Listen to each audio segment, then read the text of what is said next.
Pink కలర్‌కి, అమ్మకి ఏదో సంబంధం ఉన్నట్టు అనిపిస్తుంది. మీరెవ్వరూ ఏమీ చెప్పట్లేదు. చెప్పమంటే ఎందుకు చెప్పట్లేదు తాతయ్య?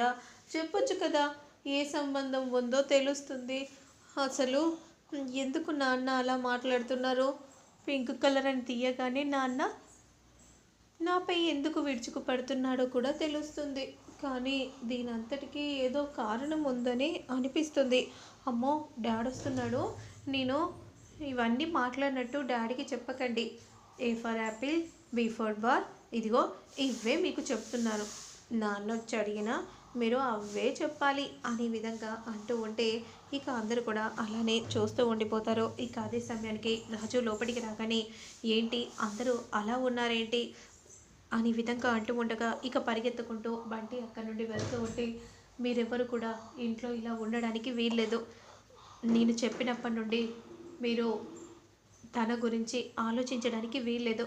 పదండి మనం అందరం కలిసి భోజనం చేద్దాం అనే విధంగా అనగానే ఇక వెంటనే అక్కడి నుంచి అందరూ వెళ్ళిపోతూ ఉంటారు. ఇక మరోవైపు బంటి బాబా ఫోటో ముందుకు వచ్చి ఇలా చెప్తూ ఉంటాడు. బాబా అమ్మేమో ఎక్కడ ఉందో తెలీదు. పింక్ కలర్ అని తీయగానే నాన్నేమో కోపానికి వచ్చేస్తాడు. అమ్మ ఎక్కడ ఉందో ఏం చేస్తుందో కూడా తెలీదు. నాన్న ఏమీ చెప్పట్లేదు. నీకు నేను ఉపవాసం ఉండాలంటే నేను చాలా చిన్న పిల్లోడిని కదా, అందుకే నేను ఎలా ఉపవాసం ఉండాలి? నువ్వే ఎలాగైనా ఏదో ఒకటి చేయి బాబా. నువ్వే నాకు అండగా నిలవాలి. నాకు నువ్వు తోడుగా ఉన్నావని నేను నమ్ముతున్నాను బాబా. అలాగే మా అమ్మని నా దగ్గరికి చేర్చు. ఎక్కడ ఉన్నా సరే మా అమ్మని నా దగ్గరికి చేర్చమని నిన్ను ప్రాధేయపడుతూ అడుగుతున్నాను బాబా అనే విధంగా మొక్కుకుంటూ ఉంటే ఇక మరోవైపు మాత్రం హోంవర్క్ చేపిస్తూ ఉంటుంది రూప. అప్పుడే సూర్యప్రతాప్ వస్తాడు. అవును దీపు, నీకు స్కూల్ ఎలా అనిపించింది? మమ్మీ సూపర్గా అనిపించింది మమ్మీ. అప్పుడు వెంటనే సూర్యప్రతాప్ మరి స్కూల్లో ఎవరైనా ఫ్రెండ్స్ అయ్యారా? ఓ ఒకడున్నాడులే ఫ్రెండ్, వాడయ్యాడు. దీపో వాడు వీడని అనకూడదు. తను ఒక మంచి ఫ్రెండ్. నాన్న మీకు నేను ఎప్పుడూ చెప్తూ ఉంటాను కదా నాన్న, ఒక వ్యక్తి కలిశాడు అని. అవునా అమ్మా? అవును నాన్న, చాలా గొప్ప వ్యక్తి నాన్న.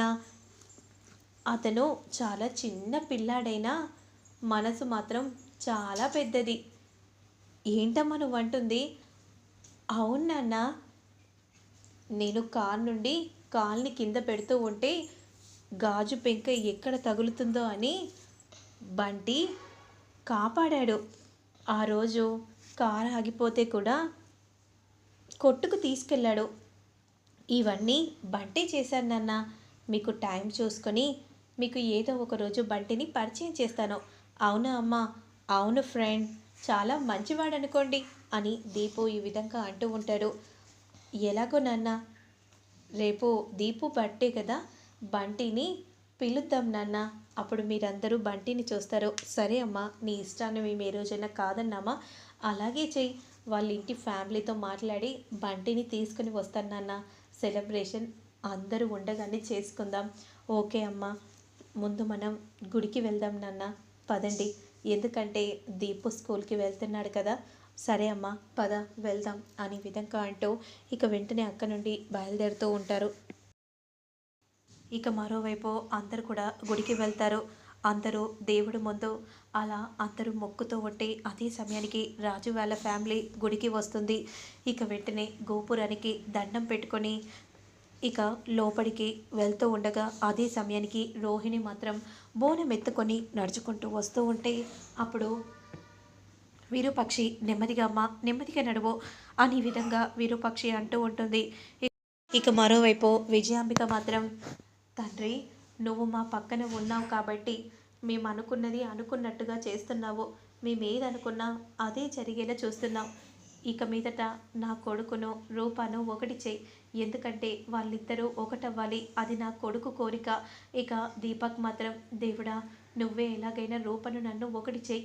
అలాగే ఆ రాజుగాడు మాత్రం మావయ్య చూడకూడదు, ఎందుకంటే మళ్ళీ డిస్టర్బెన్స్ వస్తూ ఉంటాయి కాబట్టి వాడు చూడకుండా ఉండక ముందే అప్పుడే మా పెళ్ళి జరిగిపోవాలి అని దీపక్ మొక్కుకుంటూ ఉంటాడు. మరోవైపు రోహిణి మాత్రం నేను ఈ బోనం ఎత్తేదే రాజు కోసం, రాజుకి భార్యగా, బంటికి అమ్మగా నేను ఉండాలని అనుకుంటున్నాను. నువ్వే ఎలాగైనా మమ్మల్ని ఒకటి చెయ్యి, నీ చేతిలోనే ఉందమ్మా, అందుకే ఈ బోనం ఎత్తుతున్నాను. నేను రాజుకి భార్యగా ఉండాలని మనస్ఫూర్తిగా అనుకుంటున్నాను. నా మొరను ఆలకించు అని మనసులో మొక్కుకుంటూ అలా రాజు వైపు చూస్తూ ఉంటుంది రోహిణి. ఇక మరోవైపు మాత్రం ఇక పదండ్రా అయ్యా, ఆలస్యం చేయకుండా మనం వెళ్దాము. నువ్వు బొట్టు పెడుతురా అయ్యా. ఏంటి, ఇవన్నీ మెట్లకు నాన్న బొట్టు పెట్టాలా? తప్పదు అని విధంగా అనగానే అలా గంధం పెట్టి బొట్టు పెట్టి నడుచుకుంటూ వస్తూ ఉంటే మరోవైపు నా రాజు ఒక విషయం కారణం వల్ల నాకు దూరం అయ్యాడు. ఎలాగైనా సరే నేను ఎలాంటి తప్పు చేయలేదని రాజుకు తెలుసుకోవాలి. మళ్ళీ రాజు నా దగ్గరికి వచ్చేలా నువ్వే దీవించు తండ్రి. అవును తాతయ్య, ఇక్కడి నుండి అక్కడి వరకు రావాలంటే చాలా సమయం అవుతుంది కదా. నేను దేవుడి దగ్గర మొక్కుకుంటాను తాతయ్య అని అంటూ పరిగెత్తుకుంటూ వెళ్తూ ఉంటే బంటి బంటి అని పిలుస్తూ ఉంటే గుడే కదరా, ఏం కాదులే అని అప్పలనాయుడు అంటూ ఉంటాడు. ఇక మరోవైపు